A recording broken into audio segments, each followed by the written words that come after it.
ta jani da fari kullum sai in je rai da kuna. Yanzu ko na yi murna na soke kin so ni ba yake a guna. Zance na babu aibu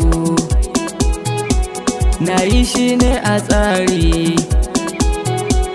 Allah ya kai mu hobi a ɗaura aure na san na ke ni a cikin abokai.